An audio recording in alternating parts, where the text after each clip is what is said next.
Hello everyone, last video में हमने discuss किया था हमारे अकाउंटिंग इक्वेशन और जनरल एंट्री के रिगार्डिंग एमसीक्यूज। आज की वीडियो में हम लोग डिस्कस करेंगे हमारा voucher topic. Along with that we will discuss our bank reconciliation statement. ठीक है, स्टार्ट करते हैं। हमारा पहला क्वेश्चन है कि वाउचर अप्रोच में what is the primary purpose of voucher, कि हम लोग वाउचर जो है वो क्यों बनाते हैं। सिंपल सी बात है कि सो दैट कि हम एविडेंस प्रोवाइड कर सके एक ट्रांजैक्शन का और ऑथराइज कर सके उसकी entry into the books. For example, आपके बिजनेस में कोई ट्रांजैक्शन हुई, कहीं पैसे दिए हैं, कहीं पैसे लिए हैं, उसको प्रूव करने के लिए, मतलब उसको ऑथराइज करने के लिए हम एंट्री करते हैं जो एक एविडेंस है उस ट्रांजैक्शन का। तो इसीलिए जो है हम लोग वाउचर जो है वो प्रिपेयर करते हैं। तो सिंपल द आंसर इज कि टू प्रोवाइड द एविडेंस कि सच में जो है वो ट्रांजैक्शन हुई है, उसके लिए एक वाउचर बनता है और वो ऑथराइज करता है कि हम फर्दर इसकी बुक्स में जो है वो एंट्री कर सके। तो here the answer is B. Now the next question, which of the following is not typically a component of voucher? अब इसमें से जो वाउचर है उसका कंपोनेंट कौन कौन सा नहीं है। देखो, वाउचर नंबर तो उसमें होगा, ठीक है, डेट भी दी जाएगी कि ट्रांजैक्शन कब हुई है, credit rating of the supplier, this is not a component of it, plus accounts to be debited and credited, कि कौन सा अकाउंट हमने डेबिट किया है, कौन सा क्रेडिट किया है, ये भी वाउचर में मेंशन होता है। बट ये जो क्रेडिट रेटिंग है सप्लायर की, ये यूजुअली जो है ये वहां पे मेंशन नहीं किया जाता है। तो in this case the answer is C. Now the next question is कि a voucher is prepared for a transaction, the account involve are purchases किया है हमने डेबिट को एंड अकाउंट्स पेएबल को हमने किया है credit. What type of voucher is this? देखो यहाँ पे सिंपल है कि हमने क्रेडिट में जो है वो परचेजेस की हैं, तो हमारी क्रेडिट हो या कैश परचेजेस हो, दोनों ही हम किस में रिकॉर्ड करते हैं, हमारी परचेज वाउचर में। तो in this case the answer is D. ठीक है, यहाँ पे debit what comes in, purchases हमने खरीदे, credit what goes out, cash तो यहाँ पे नहीं गया है, यहाँ पे बता रहे हैं कि अकाउंट्स पेएबल, तो यहाँ पे हमने क्रेडिट में परचेज किया है।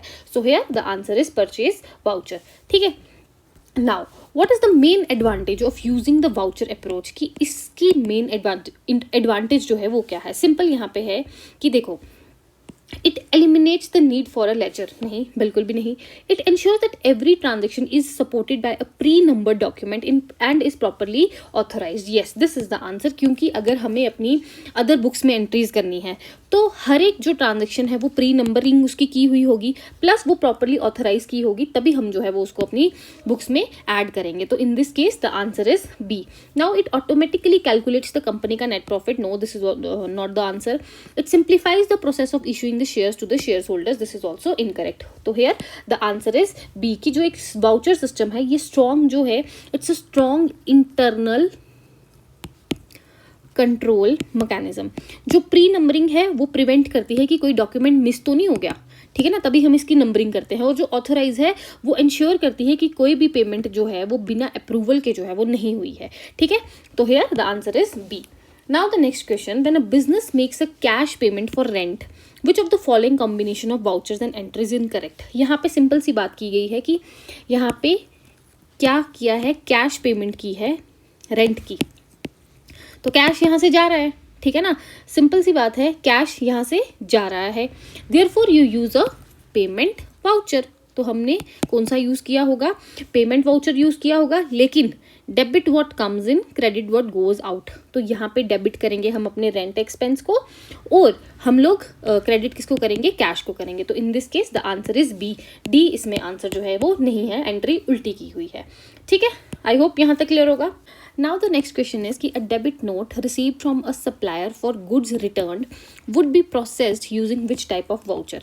अब हमारा क्या हुआ है कि गुड्स रिटर्न हो गए हैं, ठीक है, हमने गुड्स रिटर्न किए, उसके लिए हमें सप्लायर ने एक डेबिट नोट दिया, उसको हम कौन से वाउचर में जो है वो ऐड करेंगे। तो सिंपल सी बात है, इसको हम ऐड करेंगे हमारे जनरल वाउचर में, क्योंकि यहाँ पे क्या है कि returning goods to a supplier reduces your liability, ठीक है ना, आपने गुड्स वापस कर दिए, अब आपको कोई पैसे नहीं देने उसको, ठीक है ना। और इससे क्या हुआ, आपकी जो परचेजेस हैं, it also reduce your purchases. तो यहाँ पे कोई कैश चेंज नहीं हुआ, ठीक है, कैश तो बिल्कुल भी नहीं चेंज हुआ ना, it is just an adjustment to the payable. तो इसीलिए जो है हम इसको किस में रिकॉर्ड करेंगे, जर्नल वाउचर में। ठीक है, so here the answer is C. Payment voucher हो गया कि कैश पेमेंट्स के लिए, रिसीट वाउचर हो गया कैश रिसीविंग के लिए, परचेज वाउचर में हम अपनी परचेजेस को जो है वो मेंशन करते हैं. तो here the answer is general voucher. Now the next question is the set of procedures and the documents used to authorise, record and pay for a liability is known as. देखो हम voucher system पढ़ रहे हैं तो simple आपको लगता होगा कि यहाँ पे आंसर जो है that is the voucher system. But देखो जो entire process of ordering, receiving, फिर उसको अप्रूव करना और गुड्स के लिए पे करना, इस पूरे साइकिल को जो है फॉर्मली हम बोलते हैं एक्सपेंडिचर साइकिल. ठीक है, तो ये चीज़ आपको याद रखनी है. एंड हेंस ये जो वाउचर सिस्टम है इज द अकाउंटिंग सब सिस्टम जो इस पूरे प्रोसेस को क्या करता है, कंट्रोल करता है. तो in this case the answer is B. Now which voucher is used to record the non-cash transactions such as depreciation or the writing off of bad debts. तो non-cash transactions हमारी किस में रिकॉर्ड होती हैं, हमारे जर्नल वाउचर में. ठीक है, वेरी सिंपल.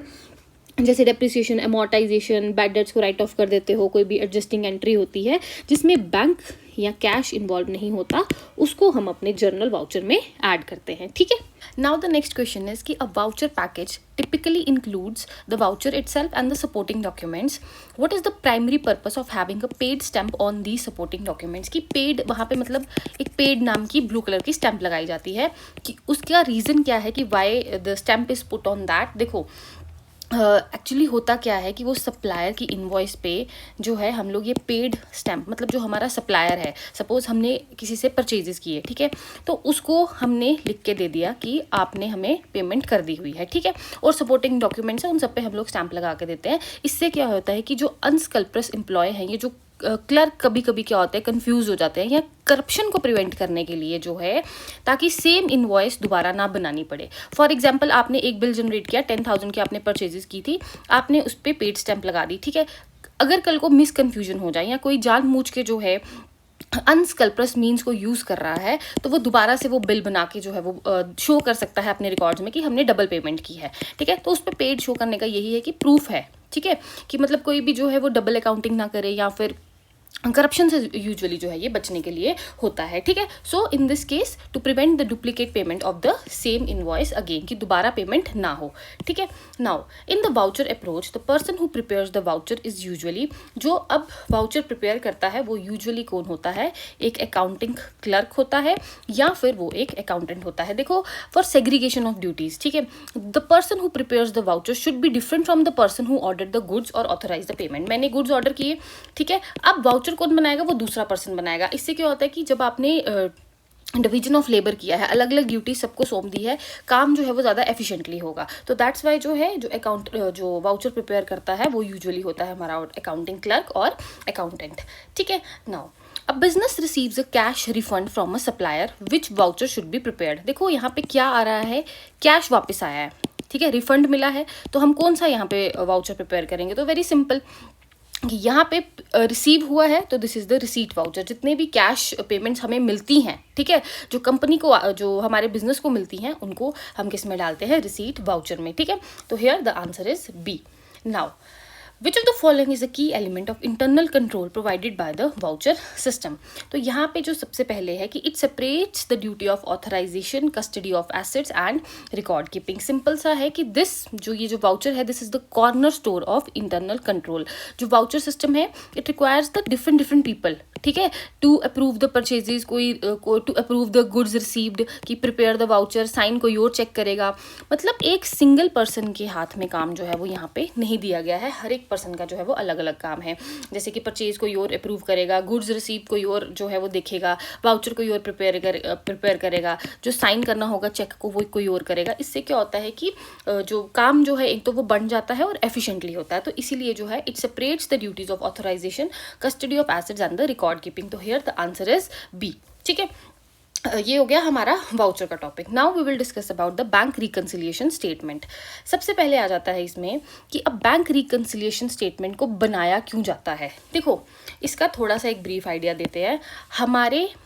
हमारा बिजनेस है, हमने अपने पास कैश बुक मेंटेन किया, मतलब हमने इसमें सारा रिकॉर्ड रखा है, कितना पैसा आया कितना पैसा गया.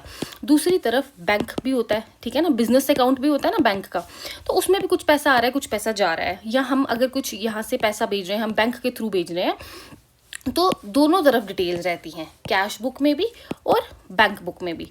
तो इन दोनों को हमें क्या करना होता है, बैलेंस रखना होता है। और अगर ये हमारी बैंक कैश बुक और बैंक बुक बैलेंस नहीं आती है, इसी को हमने क्या करना होता है, बैलेंस करने की कोशिश करनी होती है। That's why we prepare the bank reconciliation statement. So this is the just.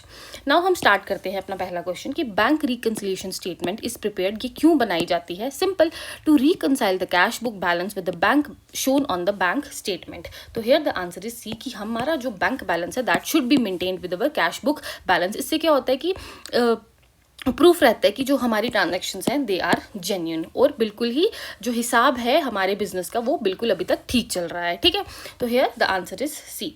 Now, a cheque issued by the business to a supplier has not yet been presented to the bank for the payment. इसको क्या बोलेंगे? देखो, सबसे पहले business था, हमने एक check काट के दिया, ठीक है, सप्लायर को दे दिया।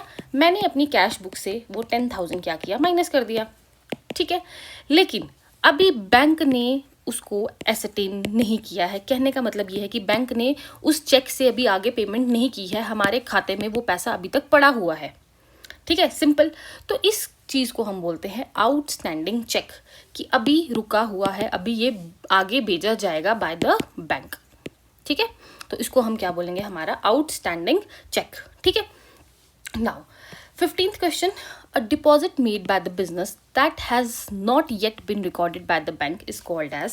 अब देखो, अब क्या होता है कि बिजनेस को पैसा आ गया, ठीक है, जैसे हमने यहाँ से चेक दिया, उधर से भी तो हमें किसी से चेक आ सकता है ना, हम ठीक है ना, हम अगर किसी को गुड्स बेच रहे हैं तो वहाँ से भी तो हमें चेक आ सकता है ना। तो चेक मुझे आ गया, मैंने अपनी कैश बुक में एंट्री कर दी कि प्लस 10,000 का चेक मुझे आ गया, लेकिन बैंक ने अभी तक वो एंट्री वहाँ पे नहीं की है।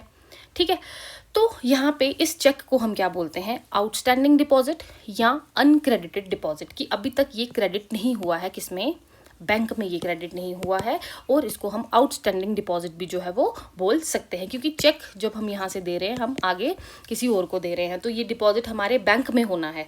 ठीक है ना, हम दूसरों के खाता क्यों देखेंगे, हमें अपने जो है बैंक बैलेंस देखना है। तो हमारे डिपॉजिट मतलब जो हमारे बैंक के डिपॉजिट में ये अभी तक आउटस्टैंडिंग है। That's why the answer is A. Okay, now अब bank service charge shown on the bank statement would be. देखो, बैंक क्या करता है, हमें सर्विसेज प्रोवाइड करता है, उसके लिए वो कुछ चार्जेस कट करता है, जैसे एटीएम चार्जेस या कोई भी ट्रांजैक्शन अगर आपने एक लिमिट से ज़्यादा किया तो उस पर चार्जेस होते हैं। ठीक है, ये बैंक क्या करता है, हमारी बैंक स्टेटमेंट से या बैंक बुक से ऑटोमेटिकली डिडक्ट कर देता है, बट ये हमें कैश बुक से भी डिडक्ट करना पड़ेगा। ठीक है, क्योंकि हमें बैलेंस करना है, तो दैट्स वाई हम इसको क्या करते हैं, डिडक्ट कर देते हैं from the cash book balance in the BRS। क्यों? क्योंकि बैंक खुद से करेगा, हमें नहीं पता चलेगा, बट जब हमें अपनी वो बैंक स्टेटमेंट मिलेगी तो उसमें जब हमें पता चलेगा कि हाँ, लेट अस सपोज कि 250 अमाउंट जो है वो डिडक्ट हुआ है, तो वो हम अपनी कैश बुक से भी डिडक्ट कर देंगे, सो दैट कि हमारी जो स्टेटमेंट है वो बैलेंस्ड रहे। ठीक है, आई hope this is also clear. Now, a direct debit standing order paid by the bank on behalf of the business is recorded in the bank statement but not yet in the cash book। तो BRS में इसको क्या करेंगे, देखो सबसे पहले इस question को समझते हैं। स्टैंडिंग ऑर्डर, स्टैंडिंग ऑर्डर मतलब सपोज करो आपको बिल पे करना है, इलेक्ट्रिसिटी बिल पे, ठीक है, आपने क्या किया, अपने जो है बैंक को कमांड दे दी है कि आप लोग हर महीने की 5 तारीख को, मतलब every month 5th of every month जो है वो पेमेंट आप मेरी इलेक्ट्रिसिटी बिल की जो है वो खुद से ही कर दिया करो। ठीक है, तो ये होता है स्टैंडिंग ऑर्डर, जो हम बैंक को पहले ही दे के रखते हैं, या जिसको हम डायरेक्ट डेबिट भी बोलते हैं। ठीक है, क्योंकि already we have provide the permission कि 1 साल के लिए आप ये अमाउंट जो है वो खुद से डिडक्ट कर दिया करो। ठीक है, अब ये बैंक बुक से डेबिट हो गया, तो इसको कैश से भी डेबिट कर देना है। वेरी सिंपल, कि हम इसको डिडक्ट कर देंगे from the balance as per the cash book. ठीक है, so here the answer is B. Now next question है, a customers cheque deposited into the bank. एक कस्टमर ने, जो हमारा कस्टमर था, उससे हमें पेमेंट करनी थी, उसने हमें चेक से पेमेंट की और वो हमने कहाँ पे डिपॉजिट कर दिया, बैंक में। Is returned by the bank due to insufficient funds. अब बैंक ने उसको भेज दिया वापस कि भाई ये जो चेक है इनके खाते में पैसा ही नहीं है, तो इसको हम क्या बोलेंगे, डिसऑनर्ड चेक, कि ये वो चेक है जिनमें कस्टमर के अकाउंट में सफिशिएंट बैलेंस नहीं है। ठीक है, तो simply it can be told as dishonoured cheque. ठीक है, बैंक ओवरड्राफ्ट क्या होता है कि सिंपली आपने बैंक से जो है क्रेडिट ले लिया, ठीक है, आपने बैंक से भी कभी कभी उधार लेते हो तो वो that is the bank overdraft. Standing order अभी हमने डिस्कस किया। Now the next question is when starting with the balance as per the cash book, how are the outstanding cheques treated in the bank reconciliation statement. तो outstanding cheques हमने discuss किए थे कि ये जो पेमेंट्स हैं which are made by the business to their supplier, किसी को भी अगर पे कर रहे हैं, तो बैंक ने क्या, तो हम लोगों ने क्या किया है, बिजनेस ने अपनी कैश बुक से जो है ये डिडक्ट कर ली हुई है। क्यों? क्योंकि हमने एज अ पेमेंट इसको ट्रीट कर दिया है, बट बैंक ने जो है ये अभी तक इसको वहाँ पे पेमेंट नहीं की है। बैंक में अभी भी ये जो पैसा है वहाँ पे पड़ा हुआ है। ठीक है, तो अगर हमें यहाँ पे बोला है कि हमारा जो बैलेंस है that starts with the cash book, और कैश बुक को हमें बैंक बुक के अकॉर्डिंगली जो है वो बैलेंस करना है, तो हम ये जो अमाउंट है अपनी कैश बुक में वापस से क्या कर देंगे, ऐड कर देंगे, सो दैट कि हमारा जो बैलेंस है कैश बुक का और बैंक बुक का जो है वो बैलेंस्ड रहे। ठीक है, बैलेंस शो हो, तो here they are added back. क्यों? क्योंकि सिंपली हमें क्या बोला है कि स्टार्टिंग बैलेंस किसका है लेना है, हमें कैश बुक का लेना है, लेकिन उसके बाद हमें इसको बैंक बुक के साथ हमें क्या करना है, मैच करना है। लेकिन बैंक बुक मैच हो ही नहीं पाएगी क्योंकि बैंक ने जो है इनको अभी तक डिडक्ट नहीं किया है। तो इनको बैंक रिकंसिलिएशन स्टेटमेंट को शो करने के लिए हमें इसको वापस जो है अपने कैश बुक में ऐड करना पड़ेगा। जब हमारा बैंक पेमेंट करेगा तब हम उसको अपनी कैश बुक से डिडक्ट कर लेंगे। तो in this case the answer is A. Now when starting with the balance as per the cash book, how are uncredited deposits treated? अब देखो वेरी सिंपल, uncredited deposits अभी हमने डिस्कस किया कि ये वो वाले डिपॉजिट्स होते हैं जो बैंक ने अभी तक हमारे खाते में क्रेडिट नहीं किए हैं, बट हमने इसको कैश बुक में ऐड कर लिया है क्योंकि हमें पैसा मिल गया था तो हमने यहाँ पे ऐड कर दिया 10,000 रुपये, लेकिन बैंक ने अभी तक नहीं किया है। तो अगेन हमें अपना कैश बुक और बैंक बुक का बैलेंस जो है वो सेम रखना है, हम इसको डिडक्ट कर देंगे। ठीक है, क्यों करेंगे डिडक्ट? क्योंकि इससे क्या होगा, कैश बुक का बैलेंस जो है वो ज़्यादा शो हो रहा होगा क्योंकि हमने यहाँ पे 10,000 ऐड किया है, लेकिन बैंक की बुक में ये 10,000 अभी तक शो नहीं हुआ है।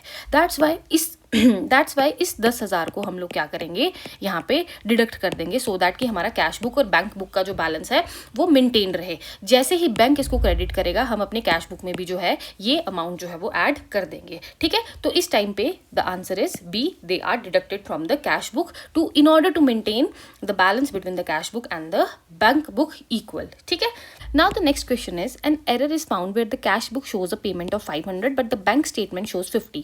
अब बैंक का रिकॉर्ड जो है वो सही है। To reconcile if starting with the cash book balance you would, देखो सिंपल सी बात है, यहाँ पे बात की क्या की गई है, हमारी कैश बुक है और यहाँ पे हमारी बैंक बुक है। ठीक है, कैश बुक से हमने पेमेंट कर दी 500 की। ठीक है, तो हमारा बैलेंस जो है वो 500 लेस शो होगा, बट बैंक से 50 की पेमेंट मतलब 50 ही जाने थे, तो यहाँ से हमने 450 रुपीज़ जो है वो एक्स्ट्रा पे कर दिए हैं। तो इस एक्स्ट्रा पे जो हमने कर दिया इसको वापस ऐड कर दो। तो इस केस में हम जो है दोबारा से 450 को अपनी कैश बुक में ऐड कर देंगे, सो दैट कि जो बैलेंस है इन दोनों का वो इक्वल रहे। ठीक है, आई होप ये भी क्लियर होगा, क्योंकि यहाँ पे कैश बुक के साथ देखो ना, यहाँ पे है कि यहाँ पे हमारा किससे स्टार्ट है, कैश बुक से, तो कैश बुक और बैंक बुक को हमें बैलेंस करना पड़ेगा। दैट्स वाई हम यहाँ से कैश बुक से अपना 450 क्या कर देंगे, वापस उसमें ऐड कर देंगे जो अर्लियर हमने यहाँ पे पेमेंट की थी। ठीक है, now a bank statement shows a credit balance. This means देखो बैंक स्टेट में एक डेबिट बैलेंस होता है, क्रेडिट बैलेंस होता है। क्रेडिट बैलेंस वो होता है कि जो बिजनेस का पॉजिटिव कैश बैलेंस है। ठीक है, और डेबिट बैलेंस होता है जो नेगेटिव बैलेंस होता है बैंक की साइड से। तो हियर अगर हमारा बैंक स्टेटमेंट में क्रेडिट बैलेंस है, दैट मीन्स कि business has a positive cash balance at the bank. ठीक है, now the next question is which of the following is not an item that would typically be found on a bank statement but not in the cash book. थोड़ा सा tricky question है, देखो which of the following is not an item that would typically be found on a bank statement. इसमें से bank statement में आपको क्या नहीं मिलेगा, देखो bank interest received bank statement में ही मिलेगा, बैंक चार्जेस वो भी आपको बैंक स्टेटमेंट में पहले मिलेंगे, डायरेक्ट क्रेडिट्स मतलब किसी ने आपको डायरेक्टली पेमेंट की है जैसे कि डिविडेंड आ गया, वो भी आपको बैंक स्टेटमेंट में मिल जाएगा। बट आउटस्टैंडिंग चेक्स जो हमने अभी डिस्कस किया वो बैंक स्टेटमेंट में अभी तक शो नहीं हुआ है। तो in this case the answer is B. सिर्फ क्वेश्चन यहाँ तक ही इंपॉर्टेंट था but not in the cash book, just आपको थोड़ा सा इसको क्वेश्चन को थोड़ा डिफिकल्ट करने के लिए। ठीक है, आई होप ये समझ आ गया होगा। Now the next question is कि the purpose of preparing a bank reconciliation statement, ये हम क्यों बनाते हैं। सिंपल है, मैनेजमेंट कंट्रोल टूल है या लीगल रिक्वायरमेंट है या टूल फॉर कैलकुलेटिंग टैक्स या method for preparing the final accounts. तो इन तीनों में से कोई आंसर नहीं है, the answer is the management control tool, कि ये हेल्प करता है डिटेक्ट करने में एरर या फ्रॉड को, जिसकी वजह से हम इसको प्रिपेयर करते हैं। और कोई भी ना लीगल रिक्वायरमेंट नहीं है कि स्ट्रिक्टली ये आपको प्रिपेयर करना ही करना है। ठीक है, तो simply it's an internal control and the management tool कि हम लोग मॉनिटर करते रहे अपने कैश फ्लो को। ठीक है। नाउ अब देखो, a cheque written for 1250 was correctly recorded in the cash book. अब कैश बुक में 1250 सही रिकॉर्ड किया है, ठीक है, चेक दिया हमने 1250 का, but was mistakenly entered in the bank statement as, bank statement में कितने का कर दिया है, 1520 का। If started with the balance as per the bank statement, तो करेक्शन यहाँ पे क्या होगी? देखो डिफरेंस देखते हैं पहले इसका, that is 1250, that is 0, 7 and 2, 270 का डिफरेंस आ रहा है। दैट मीन्स कि हमारी जो बैंक स्टेटमेंट है उसने 270 रुपये क्या किए हैं, एक्स्ट्रा पे कर दिए हैं, ठीक है। अब हमें बैलेंस करना है as per the bank statement, तो हम क्या करेंगे, इस 270 को ऐड बैक कर देंगे कहाँ पे, हमारी बैंक स्टेटमेंट में। क्यों? क्योंकि बोला है कि starting with the balance as per the bank statement, तो इसके अकॉर्डिंगली हम लोग चेंज किस में लाएंगे, we will bring change in the bank statement, और हम इस बैंक स्टेटमेंट को बैलेंस करेंगे by adding ₹270 back to it, ठीक है। आई होप क्लियर होगा। एक बार इसको फिर से समझते हैं कि यहाँ पे बात की गई थी कि हमने पेमेंट की हुई है, ठीक है, कि 1250 जो है वो हमने कैश बुक से जो है डिडक्ट किया है, और 1520 हमने बैंक से जो है वो डिडक्ट किया है। अब हमें बैलेंस लाना है as per the bank statement, तो हमने बैंक से ज़्यादा पे कर दिया है, तो इसको वापस ऐड कर दो, जो हमने एक्स्ट्रा 270 पे किया है इसको हम वापस ऐड कर देंगे। तो this was the simple crux for this question, ठीक है। तो answer is A. Now a bank reconciliation statement helps in detecting, ये क्या हेल्प करता है, फ्रॉड और एम्बेजलमेंट, बिल्कुल, errors in the cash book वो भी हेल्प करता है, और टाइमिंग डिफरेंसेस, तीनों चीज़ें जो हैं ये हमें हेल्प करती है क्या, बैंक रिकन्सिलिएशन स्टेटमेंट, ठीक है। तो answer is D. Now an overdraft as per the cash book means, overdraft in the cash book, इसका मतलब ये है कि जो कैश बुक बैलेंस है वो क्या है, दैट इज नेगेटिव, ठीक है, और that's a credit balance. Cash book का जो डेबिट बैलेंस होता है वो पॉजिटिव बैलेंस होता है, this you have to remember. So in this case the answer is B, the cash book balance is negative and negative balance is the credit balance, ठीक है। Now if the balance as per the cash book is the starting point, which of the following will be added to arrive at the balance as per the bank statement, कि हम इसमें क्या add करेंगे कि हम लोग bank statement के balance की तरफ पहुंच जाएं। देखो सबसे पहले we are going to add in this, देखो बैंक चार्जेस डिडक्ट होते हैं बैंक स्टेटमेंट से, तो ये हमें डिडक्ट करने पड़ेंगे, ठीक है। उसके बाद आउटस्टैंडिंग चेक्स की अगर हम बात करें तो यहाँ पे वो बैंक को यहाँ पे क्या करने पड़ेंगे, डिडक्ट करने पड़ेंगे, ठीक है। तो ये भी आंसर नहीं है। Direct payment by the bank for an insurance company, इसको भी हमें डिडक्ट करना है कैश बुक से। Interest credited bye the bank on the current account, तो बैंक में ये ऑलरेडी ऐड अप हो जाएगा, तो इसको हमें अपनी कैश बुक में क्या करना पड़ेगा, ऐड करना पड़ेगा, सो दैट कि हमारा बैलेंस जो है वो बैंक बैलेंस के अकॉर्डिंगली आ जाए, ठीक है। तो यहाँ पे ये तीनों चीज़ें हम डिडक्ट करेंगे और इसको हम क्या करेंगे, ऐड करेंगे। तो answer is D. Now the next question is, business का कैश बैंक है, it shows a debit balance of 5000, uncredited deposits हैं ये 2000 के हैं, और आउटस्टैंडिंग चेक्स जो हैं दे आर 1500, तो balance as per the bank statement will be जो है वो क्या होगा। देखो सिंपल है यहाँ पे कि कैश बुक बैलेंस आपको कितना दे के रखा हुआ है, 5000 रुपीज़, तो हमें बताना है कि बैंक स्टेटमेंट में इस टाइम पे क्या बैलेंस होगा। देखो 2000 जो अनक्रेडिटेड डिपॉजिट्स हैं, तो दैट मीन्स कि बिजनेस ने उसको क्या किया होगा, यहाँ पे हमने तो उसको ऐड किया होगा ना, लेकिन बैंक ने वहाँ पे क्या किया है, ऐड उसको नहीं किया है, तो हम इसको बैंक स्टेटमेंट में 2000 रुपीज़ ऐड करेंगे।